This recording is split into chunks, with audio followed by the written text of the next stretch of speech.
Hi guys, this is how to update YouTube application on the Android devices. So you need to open Play Store and tap on search at the bottom panel, and then tap on the search bar, search for YouTube.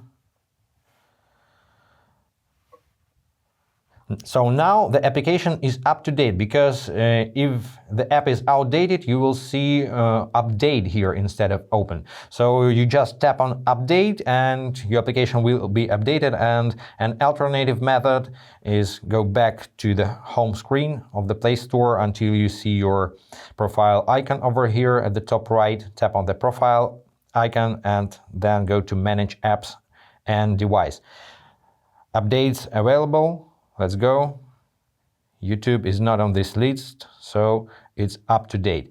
But you can check for other application updates and update what you need. Gmail, Google, and so on. So guys, hope this was helpful. Subscribe to the channel, hit the like button, and be awesome. Bye.